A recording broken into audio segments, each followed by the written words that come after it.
Woyu, jumpa lagi dengan saya Sugi Kiting. Kita akan ngobrolin satu hal yang gak terlalu penting, tapi daripada kita pusing, lebih baik kita sharing.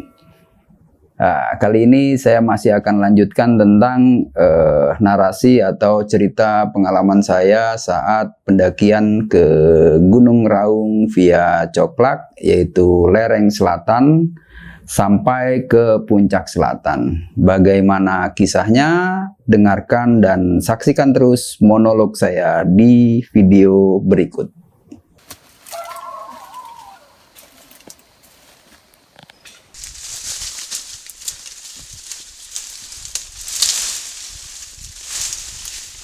Pendakian ketiga ini jadi justru beberapa teman saat itu siapa yang sempat nanya, "Bang, ini lu diemin aja begini, nggak diapa-apain lagi gitu, kita cuma naik-naik gunung gitu." Ya udah sih, emang kenapa? Kita nggak sayang bener gitu. Sayang gimana maksudnya? Kalau ini nextnya nanti lu kelola kan asik juga nih Bang, jadi jalur pendakian. Nah dari situlah saya mulai berpikir tuh, ya juga ya. Apa salahnya kalau kita rawat terus kita maintain. Dari situlah kepikir, jadi semuanya tuh ini mumpung dari awal saya mencoba untuk mengedukasi warga. Karena gini, nantinya tuh setiap pendaki diwajibkan membawa guide lokal, baik itu udah pernah atau belum. Jadi tujuannya apa? Satu, dia sebagai penunjuk jalan, sebagai teman seperjalanan, juga untuk mengawasi atau mengedukasi pendaki-pendaki. Jadi fungsinya ditemanin itu membawa guide lokal. Jadi untuk itu mengontrol kebersihannya. Jadi harus di sweeping banget itu.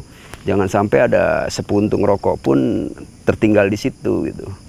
Nah, awal-awal ini pendakian pertama, kedua dan ketiga memang saya dengan teman-teman yang udah terlatih artinya mereka kita bawa masing-masing punya background semua. Ada yang dari pencinta alam A, pencinta alam B, dan sebagainya. Jadi mereka memang udah teredukasi dari organisasinya masing-masing. Nah, harapan saya sih begitu. Dengan membawa atau mengajak atau menyertakan penduduk lokal dalam setiap kelompok pendakian ke puncak selatan Raung. Jadi harapan saya ya ada dua. Satu, zero accident. Nah, yang kedua adalah zero waste, jadi bersih dari sampah.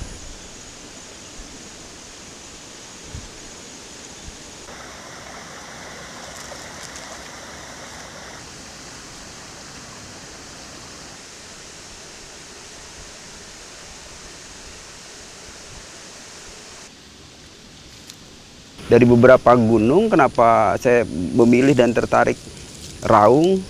Karena pada tahun 2005 itu Gunung Raung menjadi idola para pendaki. Akhirnya karena penasaran, Gue coba telusuri. Nah itu punya karakter lagi, beda lagi. Hutannya ya bagus, sampai di menjelang puncak tantangannya juga begitu asik gitu. Obstacle-nya juga kita bisa laluin. Ya akhirnya ini gunung terfavorit buat saya ya. Jadi beberapa medan tuh ada di situ. Mulai dari hutan tropis terus sampai hutan rendah, artinya hutan ketinggian, sampai bebatuan, sampai kawah. Nah itu tersedia di situ di Gunung Raung. Ketinggiannya memang tidak setinggi gunung-gunung yang lain ya. Misalnya ada Semeru, ada Kerinci, ada Rinjani. Nah itu memang masih di bawahnya gunung-gunung itu. Tapi di Jawa Timur sendiri itu menjadi salah satu gunung yang memiliki daya tarik lah bagi para pendaki saat ini. Jadi puncak selatan Gunung Raung itu sebagai gambaran adalah satu puncak di sisi selatan, tidak jauh dari puncak sejati, namun tidak bisa diakses atau tidak bisa ditempuh secara bersamaan. Jadi memang terpisah puncaknya. Jadi puncak-puncak Gunung Raung itu sebetulnya banyak. Ada beberapa puncak mungkin dari yang Sumber Waringin, kemudian dari Kalibaru, lalu saya coba menembusnya dari jalur Coklak.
Itu waktu itu bulan Februari tahun 2017.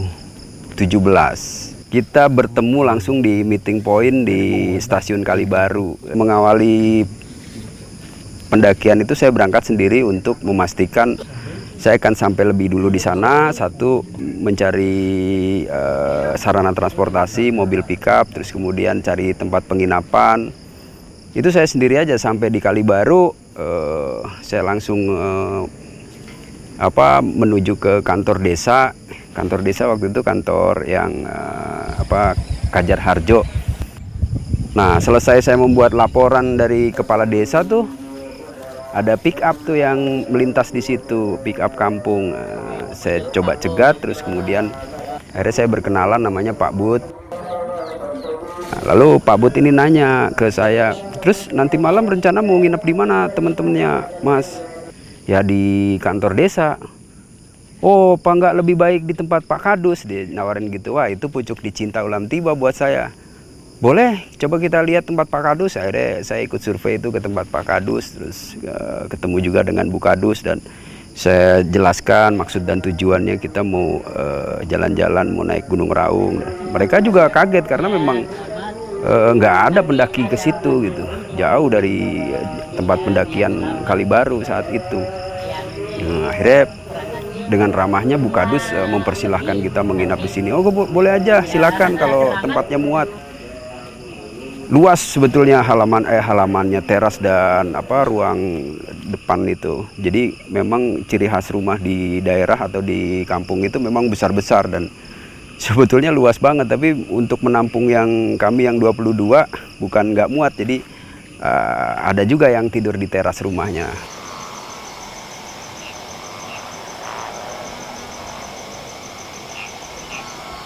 Keesokan harinya mobil pickup Pak Budi udah standby di depan. Kami juga udah dibuatkan sarapan oleh Bu Kadus ala kadarnya. Kemudian kita juga sudah prepare packing, dan ternyata memang seperti layaknya mau ekspedisi, semua barang bawaan tuh banyak sekali tuh. Dan saya nggak kepikir juga, dari Bandung aja Adri dan Dokter Atih tuh bawa 2 bulsak. Ini kayak orang mau ekspedisi nih. Ya, saya bilang begitu. Wah, kita mau foya-foya bang, mau naik gunung aja, mau asik-asik, mau enjoy di gunung lah. Ya udah, yuk kalau begitu. Akhirnya, nah pagi setelah sarapan, terus kemudian kita kumpul di halaman dan berdoa. Nah, mulailah tuh perjalanan kita mulai dengan mobil pick up ala kadarnya. Ya mungkin itu biasa untuk mengangkut rumput dan ternak gitu ya.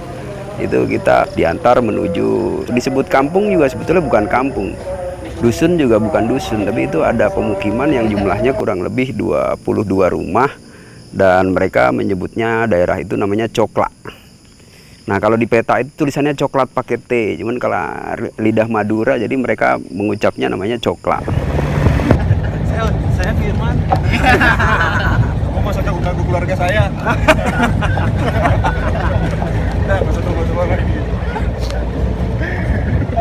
Gosip nih, cocok gosip. Sibuk.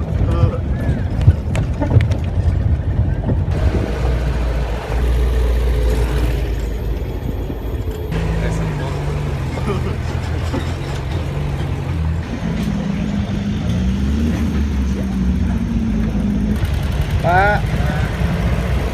Di Coklak itu kita disambut sama warga. Kemudian ya memang pagi itu kita jelaskan, minta tolong kumpulkan warga yang biasa ngarit di ladang itu kan, mereka bawa motor biasa untuk bawa rambanan atau pakan ternak. Jadi pada saat ke atas memang ke arah hutan itu, ke ladang-ladang mereka tuh mereka ngosong. Jadi daripada ngosong, dari situ saya coba memanfaatkan untuk membawakan ransel-ransel kita sampai ke batas hutan gitu.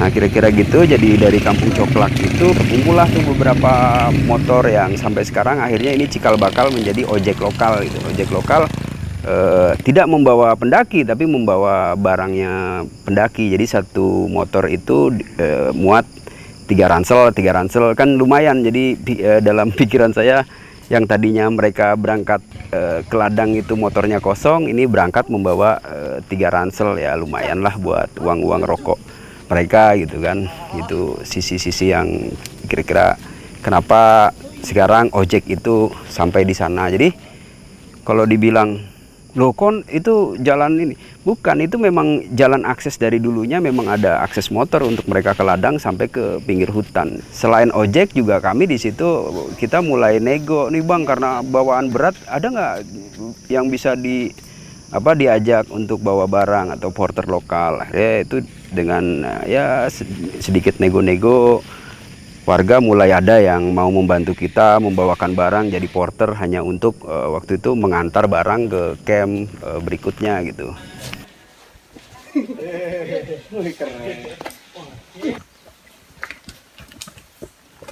Nah, itu kan awal kita di drop pakai ojek ya, di barang-barang tuh di batas hutan. Lalu dari situ kita mulai masuk vegetasi hutan primer tuh, cukup rimbun lah. Pohon-pohonnya juga lumayan besar-besar, tinggi-tinggi, kanopinya masih bagus banget.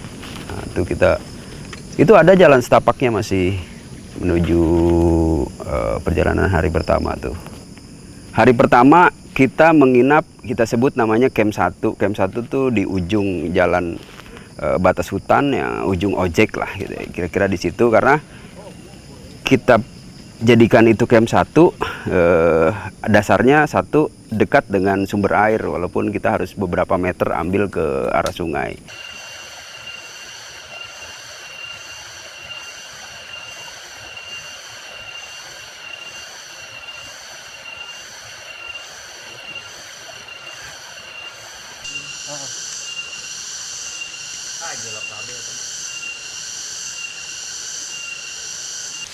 Teruji can eta drebek kita. Ya. Ya lumayan.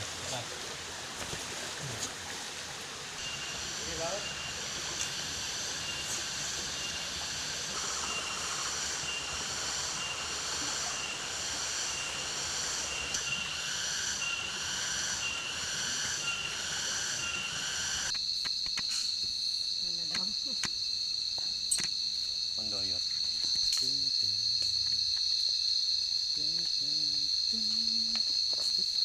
Wan, tadi bilang nggak sengaja dengar dia tetangga nyiri itu apaan sih?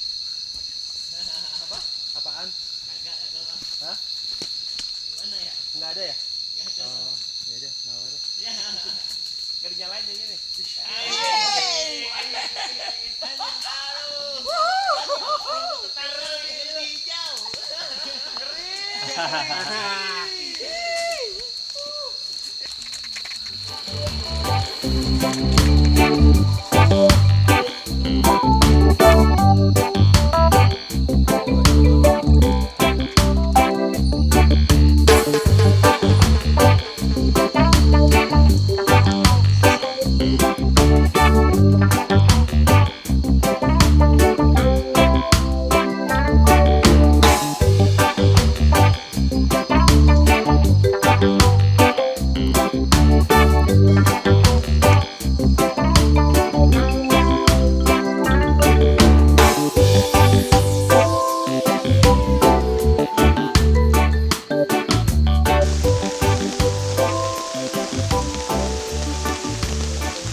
kan? Iya. Welcome to Kayaknya tuh Raung. Kalura lagi. Kalura, barusan. Udah lebih sih. Iya, kacamat lah. Kan kamu belum dulu. Kacamat di atas Kalura. Oh iya. Iya, kecamatan namanya juga. Kacamat sih itu. Hah? Kacamat. Barusan. Dari titik awal itu Coklak ketinggiannya kurang lebih 800 meter DPL. Kita trekking hari pertama tanpa ransel ke batas hutan itu 1200 meter DPL lah. Jadi cuma 400 meter beda ketinggiannya, tapi jalannya lumayan panjang gitu. Landai tapi panjang. Dari antara camp 1 ke camp 2 ini yang udah mulai masuk hutan, yang makin rimbun, kanopinya juga makin tertutup. Di bawahnya tuh ciri khasnya kalau kita masuki hutan yang primer atau cukup rimbun, nah di bawahnya tuh lowong. Jadi kalau kanopinya besar, dia semak belukarnya, kanopinya lebat, semak belukarnya tuh nggak terlalu rimbun, jadi masih bisa kita terabas, dan jalan kakinya juga masih terlihat jalan-jalan setapak penduduk ke hutan tuh, terutama mungkin dulu jalur berburu atau jalur orang mencari madu hutan dan sebagainya. Nah, kemudian hari kedua kita sudah bawa ransel. Nah, camp kedua direncanakan itu di dekat sumber air atau dekat aliran air, tapi aliran air itu ya, sebetulnya temporer sih. Jadi kurang lebih di ketinggian 1900-an. Itu malam kedua kita masih melewati hutan yang lebat. Jadi di situ juga sebenarnya teman-teman itu udah pada kelihatan takjub gitu, melihat kok ada ya, masih ada sisi Raung yang vegetasinya atau hutannya selebat ini. Ya inilah sedikit saya jelasin. Ini kondisi Raung yang masih ada hutan-hutannya, jadi agak beda. Kalau ada beberapa karakter kan dari sudut mana lebih rimbun. Ini kebetulan hutannya sangat rimbun. Nah, malam kedua itu tidak ada kendala ya, hari kedua tidak ada kendala, walaupun pendakian dengan ransel kita pelan-pelan dan bermalamlah di camp 2 di dekat aliran air. Yang saat itu ya aliran airnya tidak mengalir karena memang udah beberapa hari dia tidak hujan, tapi ada cekungan-cekungan yang itu menampung air yang kita jadikan sumber air untuk kita konsumsi, kita minum, kita masak dan situ. Dan suasana tepi sungai itu juga saya nggak sengaja tuh dapat camp di situ. Jadi nggak sengajanya tuh begini. Pada saat pendakian pertama dan kedua, sebetulnya camp-camp 2 kali pendakian saya di atas, selalu di atas. Tapi pada saat kita hentikan untuk di situ, sebelum mendirikan tenda, saya coba cari air ke bawah ke sungai tersebut, bertiga lah, dengan ada Adri, dengan ada Cim-Cim, dan akhirnya begitu melihat kondisi suasana yang asik di tepian sungai, terus ada pasirnya seperti di pantai gitu, akhirnya kita putuskan, wah di sini lebih asik nih ngecampnya. Oke bang, kita setuju deh, kita kesini aja. Nah akhirnya yang teman-teman di atas tuh memang masih belum disuruh untuk membuka tenda, masih standby. Akhirnya kita tarik semua ke bawah tuh ke tepi sungai. Dari situ suasananya asik. Masih ada di bawah nih? Tak ada pak. Udah habis. Di kampung.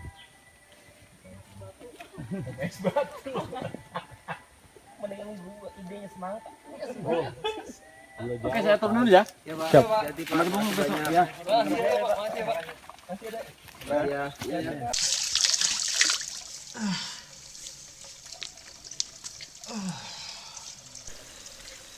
Down, down, you bring me down.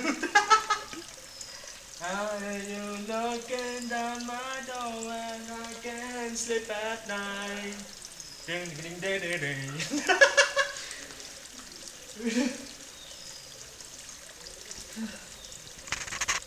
Enak bingit sih.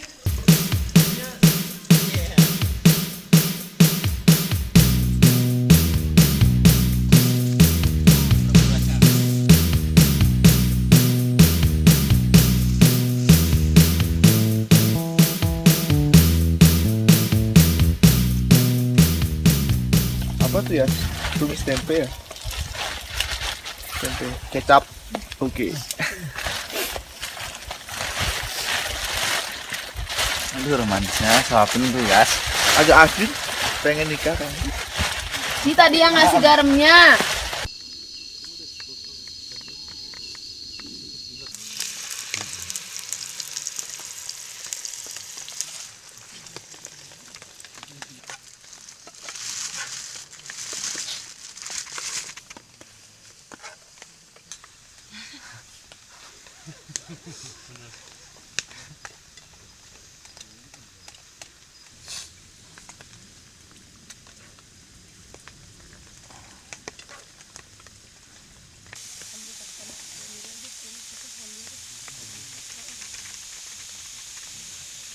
Jadi malam kedua bener-bener di tepi sungai nih. Itu kalau itu ada airnya juga ngalirnya jadi suasananya lebih asik sekali. Jadi suasananya hangat, tidak banyak angin.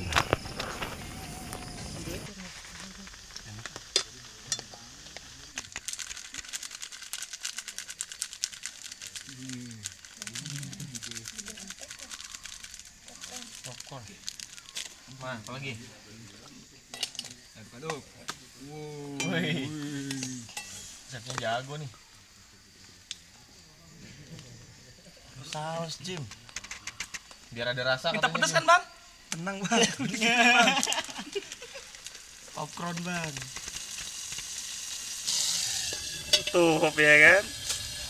Nunggu berapa menit, Chef? Hah? Anjir, perutnya bulan 6. Iya, bulan 6 perutnya. Luar biasa. Pas mentah-mentah itu.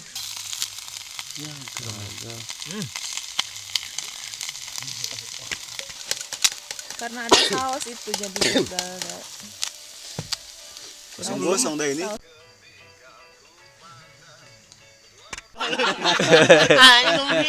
Lu geser ke kiri dikit, geser kiri dikit. Dengerin aja. Emang belum. Geser kiri, maju. Maju, Beb. Maju. Nah, ya, lebih dangak. Beneran. Ya. Dulu dikasih taunya. Udah.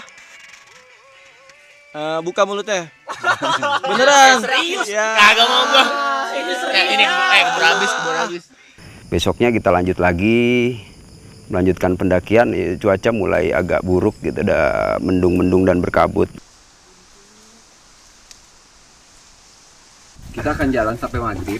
Nanti kira-kira setengah 6 kita nyampe camp 4 karena camp 3-nya nggak jadi kita sambangi. Ya mudah-mudahan semua berjalan lancar. Semangat semua.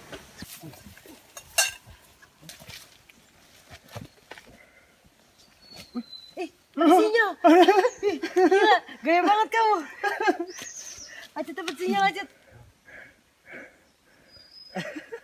Idih. Pas turun kabut lagi, gila, keren banget. Saya tunggu nih.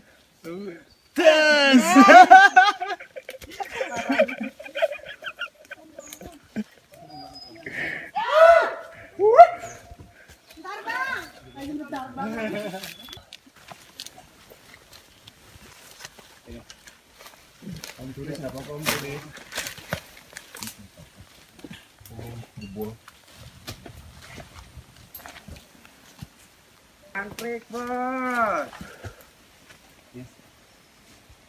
Malah nggak bisa nonton. Dulu kepegangan batang pohon. Ketinggian.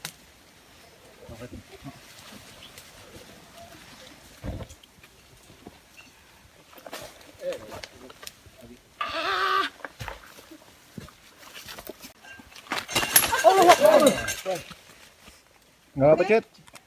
Aman, Cid? Oke. Ini saya pegang dulu. Minum dulu.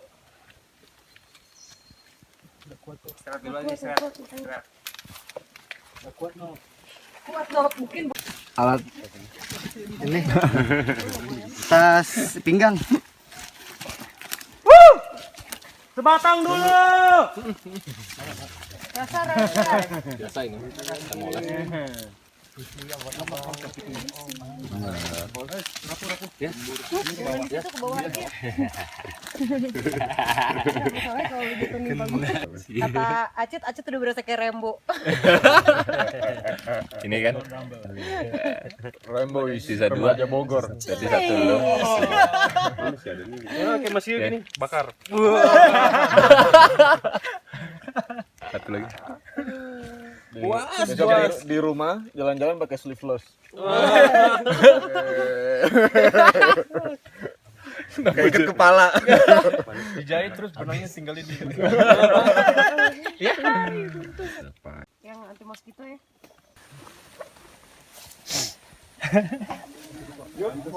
Happy ya. Kamu masak kapan? Sorry. Ntar pulang ke rumah. Ntar pulang ke rumah. Wan, lu handphone lu curang nggak, Wan? Hah? Pulang. Oh, pulang. emang Ya udah, ngomong lagi. Ngomong Susu lagi. dede masih ada? Ada pada penuh sama dia. terserah. Kok jangan Masih ada popoknya kan? Popoknya masih ada mau susu? Wah, nggak bener nih. Susunya masih ada. asik. Kemarin malam Jumat, Wan. Malam Jumat nonton siapa, Wan? Kemarin malam Jumat itu ya, habis Om video call-nya. Nah dari camp 2 menuju camp 3 itu kita konsisten di satu punggungan, jadi memang itu juga di situ kadang semak belukarnya tuh belum terlalu lebat, kadang hilang, kadang ada jalan lagi, kadang hilang. Jadi prediksi saya tuh kalau kita analisa peta itu kemungkinan dulunya bekas jalur gitu, ada bekas jalur. Jadi karakternya kalau bekas jalur tuh nggak akan tertutup dalam waktu dekat, kira-kira 10-20 tahun tuh masih ada yang terbuka dan tutup rimbunan, kebuka lagi, kira-kira gitu tuh.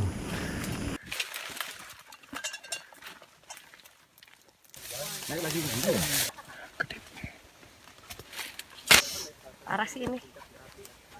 Kok tasnya Pice basah sih? Ada air nggak Cek di atas Cek? Nah itu target pendakian hari ketiga itu adalah saya nyebutnya camp 3 tuh nanti. Camp 3 itu posisinya di 2300. Kita sepakat ngecamp di situ walaupun lokasinya masih belum memadai ya. Di situ memang kita harus ekstra kerja untuk menambah lapak untuk mendirikan tenda karena kan lumayan banyak ini 4 regu, satu regunya ada yang 6, ada yang 8 orang. Jadi kira-kira di situ ada 8 tenda yang harus dibuka tuh. Nanti saya naik lagi subuh. Kamu reporter aja udah. Berarti malam ini tembus, serat, turun lagi. Air ini naik, terus turun lagi. Turun ke sini. Ini musim jalur keempat baru. Kan nembusin keempat. Bukan nembusin keempat, nembusin puncak langsung. Langsung puncak hari ini. Terus terjadi nggak terjadi, balik ke sini, besok dari sini turun ke bawah. Kalau enggak lu ketinggalan kereta semua. Besok tanggal 14. Dingin banget. Nah itu suhu udah lumayan dingin karena itu lokasi tempat kita camp itu di Punggungan. Jadi beda dengan yang malam kemarin. Nah malam ini tuh di Punggungan. Jadi angin itu memang datang dari mana-mana. Waktu awal-awal kedua tuh kita minta porter, waktu itu kita minta temenin orang lokal untuk bawa cangkul dia, Cak, boleh nggak ada cangkul nggak yang nggak dipakai gitu, yang udah nggak dibuat ke ladang? Oh ada.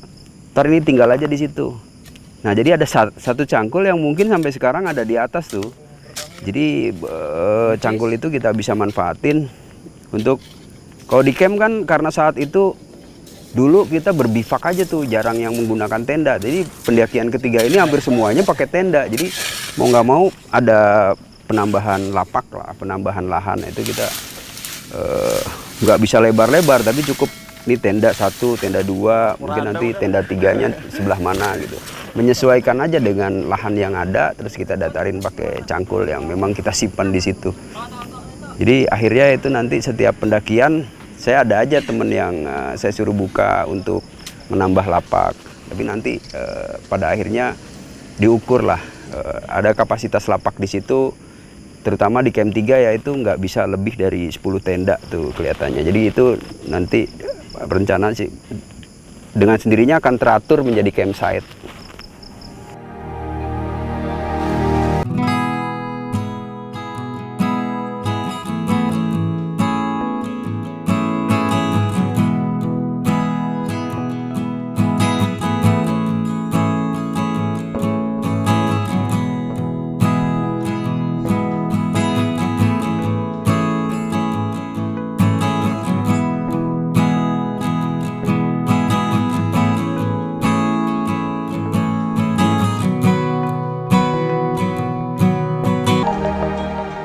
Tetap seperti rencana, keesokan harinya kita tanpa membongkar tenda, jadi kita cukup menyiapkan sarapan pagi. Setelah itu kita berangkat sepakat besok untuk summit attack.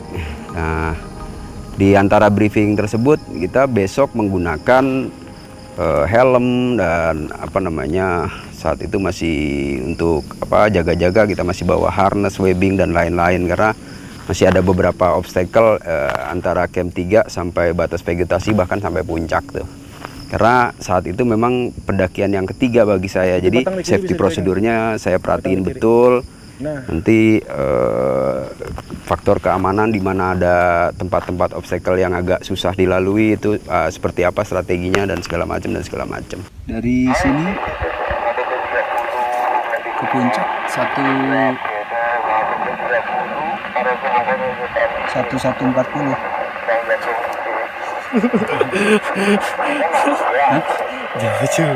Jaraknya. Tapi udah kan nggak ada itu lagi, nggak ada halangan kayak tadi. Udah lu tinggal lari di situ mah. Beneran. Mulai bener-bener kita ekstra menggunakan golok itu tertutup kembali ya, walaupun saat itu dulu ada 2 kali saya pendakian ke situ tuh dulu bener-bener dibuka, bener-bener harus buka jalur atau membuka kembali jalur yang sudah tertutup. Mulai yang vegetasi rimbun itu ya dari mulai camp 3 menuju puncak. Nah itu pergantian vegetasi ya, ada semak belukar, kadang yang rimbunannya tuh duri-durinya yang pohon menjalar itu yang kita sebut, terus campur-campur sama paku andam, itu juga sangat menyulitkan gitu. Itu belukar itu harus diterabas. Jadi dalam hal ini kalau kita sebut membuka jalur ya, bukan membuat jalur. Saat itu ya buka, kita nggak ada yang satupun pohon kayu yang kita tebang, itu yang kita terabas hanya semak belukarnya. Jadi jangan ada konotasi atau imajinasi atau wah itu buka jalur berarti banyak pohon yang ditebang dong. Nggak ada satupun. Jadi hanya semak belukarnya yang memang harus diterabas dan itu butuh tenaga ekstra. Sampai ke batas bebatuan itu kira-kira vegetasinya rimbunnya seperti itulah. Semak belukarnya tuh ada pohon arbei, ada pohon berduri lainnya yang kita nggak paham lah identifikasi satu persatunya. Udah biarin, Ram, asal lu bisa masuk aja. Kiri, Ram. Kiri, Ram.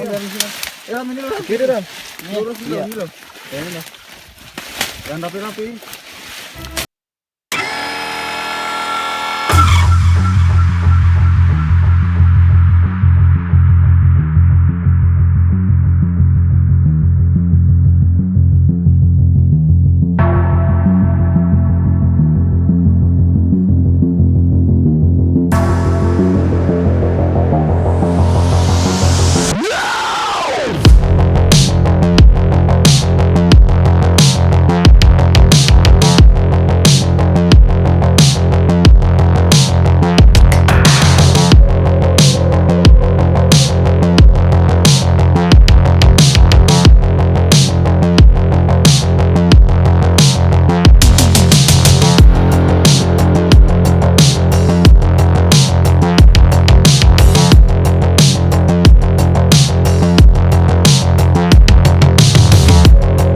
Faktor keamanan ini sangat-sangat riskan gitu. Oke lah mungkin kita bisa sampai puncaknya, tapi yang kebayang sama saya karena itu medannya pasir dan batu, jadi khawatirnya pada saat turun itu benar-benar berkabut sehingga sulit untuk mencari jalan yang kita laluin pada saat mendaki gitu. Nah kekhawatiran itulah saya beranikan diri untuk mengekat pendakian, memberitahu kepada teman-teman bahwa cuaca seperti ini kita tidak mungkin lanjut karena faktor A, B, C, D-nya atau keamanan dan lain-lain, maka kita turunkan kembali ke camp 3. Inilah submit kita. Submit kita. Itu aja. Ini gunung tertinggi yang pernah saya caca. Namanya gunung alalalalong alalalalong ding dong. Submitnya submit alalalalong alalalalong ding dong.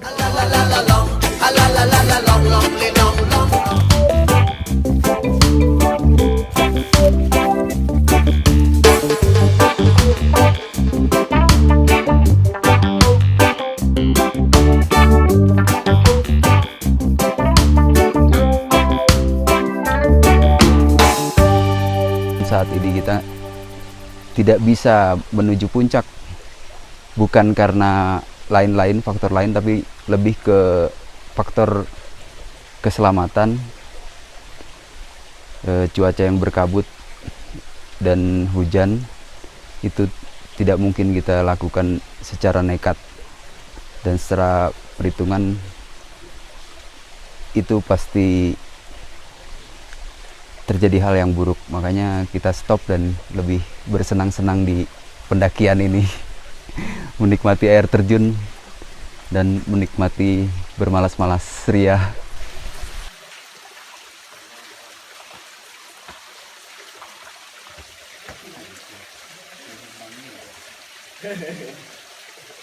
Seger bang.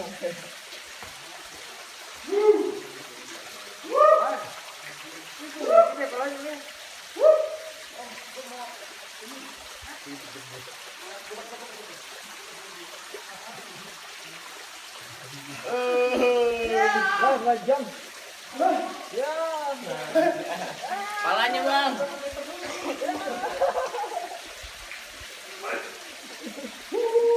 Kawan turunnya.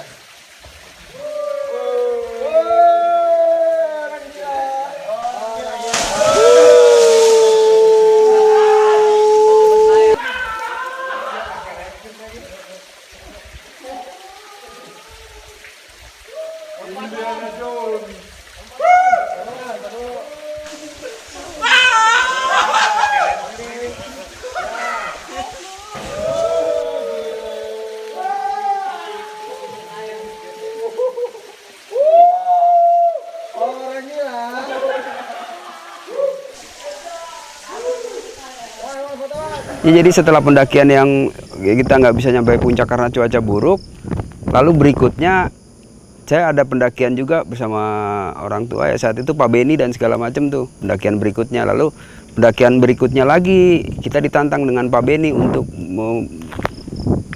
Mas Ugi nggak jadi itu mau pada ke puncak sejati. Ya jadi sih Pak, cuma kan apalah ini. Udah kalau itu ongkosnya saya ongkosin, kata dia. Wah asik juga tuh. Sebetulnya belum pernah terjawab tuh dari puncak dari jalur selatan bisa melipir menuju ke puncak sejati. Yang akhirnya kita coba waktu itu ada junior juga dari Bandung, ada Hasbi, terus ada siapa Joni waktu itu, ada Tio. Nah kita nggak berambisi dalam arti nggak gimana caranya kita mau nyampe ke sejati, tapi kita coba telusurin cari jalur yang aman dan ternyata memang jauh. Bentuk medannya tuh mirip-mirip semua tuh lereng-lerengnya, jadi berapa lembah yang kita laluin itu hampir semuanya sama. Nah untuk mengantisipasi itu tuh kita dulu tuh meninggalkan sesuatu ya, misalnya kita bawa sal atau bawa bandana, beberapa orang nih kita taruh pakai stick atau kita taruh di batu yang supaya terlihat mencolok. Nah itu kita tinggalkan untuk penanda jalur gitu. Jadi begitu pulang lagi lihat apa yang kita tandain, yang kita taruh tadi tuh, waktu itu tuh spontan aja, kita nggak rencanain bawa rafia, kita nggak buat penanda jalur. Jadi penanda jalur pakai barang-barang yang ada di tubuh kita yang tidak terlalu vital tuh, buat penanda pulangnya.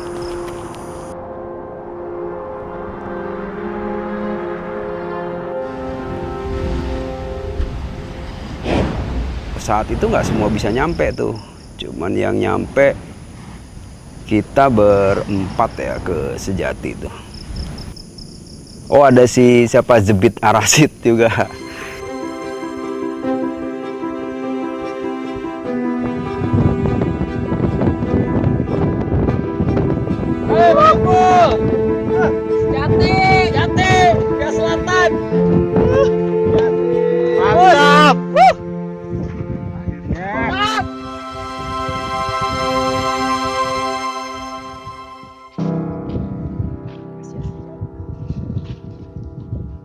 Terjawablah akhirnya teka-teki saya untuk kira-kira dari jalur selatan ini kalau melipir bisa nggak ke sejati. Ternyata bisa, tapi faktor bahayanya itu banyak. Nah makanya sampai saat ini saya nggak akan berani mempublis bahwa dari puncak selatan bisa menuju ke sejati. Itu ada beberapa perhitungan yang benar-benar saya nggak merekomendasikan untuk dari Puncak Selatan menuju Puncak Sejati. Saya barusan dari sana sama teman-teman. Itu Puncak Sejati. Baru kali ini selama saya 7 kali kesini, ini yang ke-7 saya tembus ke sana, alhamdulillah. Di beberapa tebingan tuh curam banget. Iya batunya begini tuh. Lihat aja rapuh. Udah, Bang. Ya, dadah. Gue pertama kali kemari dikasih jalur sini. Wah, top. Targetnya Puncak Sejati.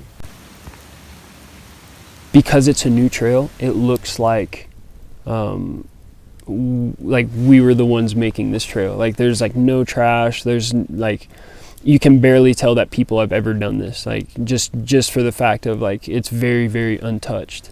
And that's what really makes it awesome is there's just no people.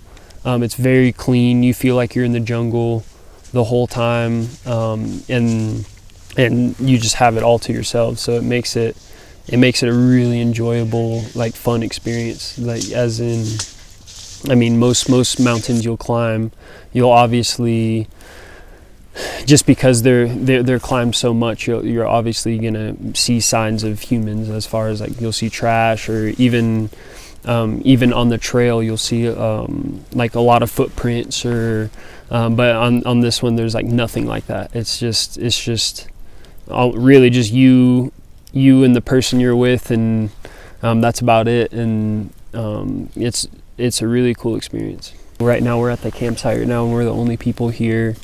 I know on the main trail there's a lot of people and it can be pretty crowded, so it's a really cool experience to be able to summit this mountain and really just have it all to ourselves and be able to experience it in that way. It makes it feel very adventurous and very new, and obviously it's something that not many people have done, so it makes it a very, very cool experience. And the trail itself, Sugi's done a very great job at just creating this trail, and definitely because it's new, there's obviously parts here and there that aren't as maintained, but I really look forward to seeing this place grow, this trail grow, just because it's just an awesome experience. And even getting to the summit, you summit at a whole different area than the normal trail takes you,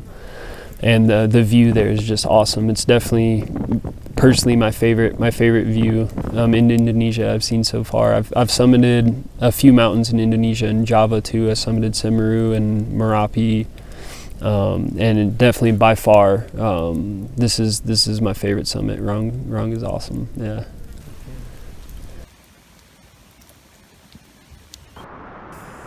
Nah, semoga ini menjadi PR kita semua, baik yang berkunjung jangan berlaku sebagai tamu tapi berlaku sebagai kita yang punya gunung itu gitu. Berlaku sebagai pemilik aja, karena kita sama-sama warga Indonesia kan, ya gunungnya gunung Indonesia gitu.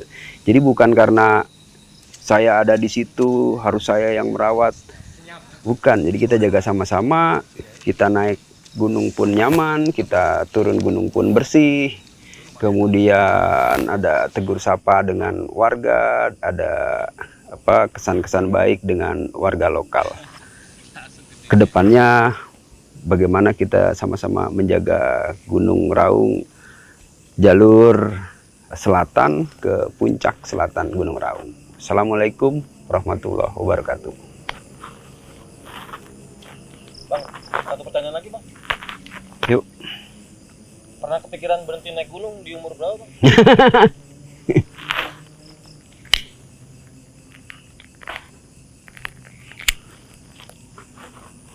Kalau ya namanya naik gunung gitu ternyata kan hobi. Dari hobi kok ada hasil. Terus kalau ditanya kepikiran kapan mau berhenti naik gunung, ya selama Tuhan masih mengizinkan ya terus aja naik gunung. Tuh, toh pasti ada lah tanda-tandanya. Selama masih bisa naik gunung, saya mau naik gunung. Karena kalau ditanya kenapa lu naik gunung, ya karena ada gunung.